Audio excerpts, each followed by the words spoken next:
Assalamualaikum warahmatullahi wabarakatuh. Halo anak-anak ibu kelas 4B yang hebat, yang nomor 1. Hari ini kita akan belajar daring lagi ya. Kalian masih semangat kan? Nah anak-anak ibu, hari ini kita akan belajar tema 6. Cita-citaku, subtema 1, aku dan cita-citaku pada semester 2 ini ya. Pada hari ini, anak-anak kelas 4B akan mempelajari pembelajaran 1 dengan 2 materi. Materi pertama, arti dan ciri-ciri puisi. Materi kedua, siklus daur hidup hewan. Ya. Nah, anak-anak, pada materi yang pertama, kalian tentu memiliki cita-cita ya.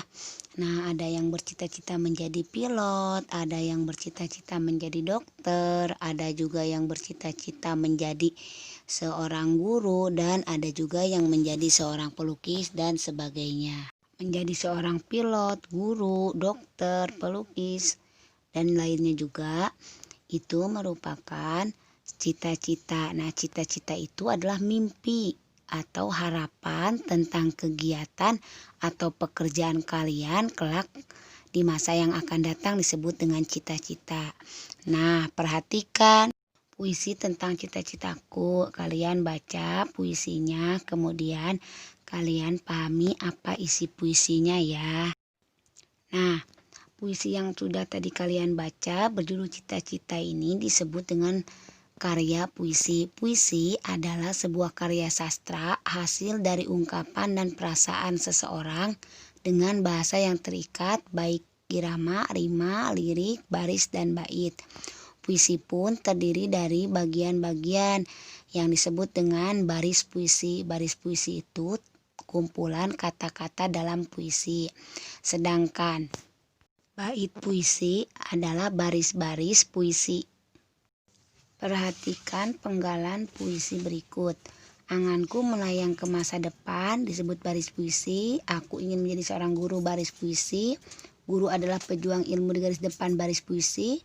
Guru tanpa pamrih berbagi ilmu, baris puisi. Jadi satu kalimat di dalam puisi disebut baris puisi. Baris puisi itu kumpulan kata-kata ya. Sedangkan ada berapa baris? Ada 4 baris, ini disebut dengan bait puisi.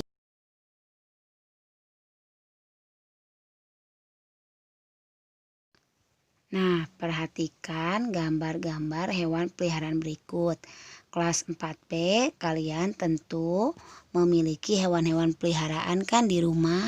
Hewan peliharaan kalian tentu sebelum menjadi dewasa, dia akan kecil dulu, atau kalau ayam dia akan menetas dulu ya. Nah, kalau untuk kucing, ketika dia lahir, dia akan menjadi anak kucing, kemudian remaja sampai dia menjadi kucing dewasa. Perubahan pada hewan tersebut mengalami pertumbuhan dan perkembangan dinamakan dengan siklus hidup atau daur hidup.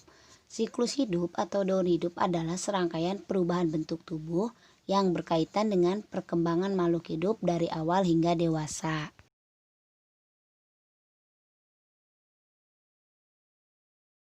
Hewan yang mengalami perubahan bentuk dalam siklus hidupnya mulai dari telur sampai dewasa atau mulai dari anak sampai dewasa disebut dengan atau mengalami metamorfosis. Sedangkan hewan yang tidak mengalami perubahan bentuk sama sekali, artinya dari awal lahir sampai dewasa sama, maka di dalam siklus hidupnya tidak mengalami metamorfosis.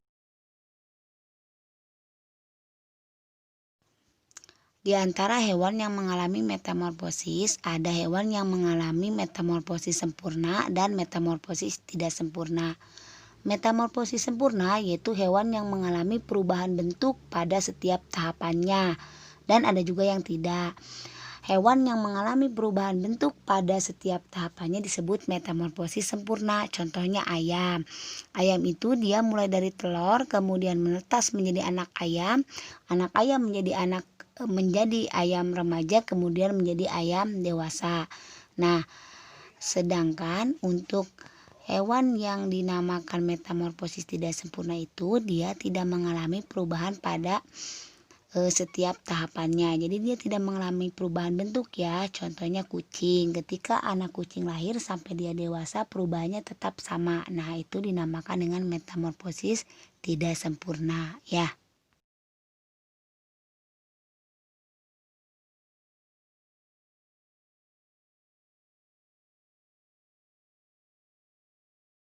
Nah, anak-anak ibu kelas 4B yang hebat.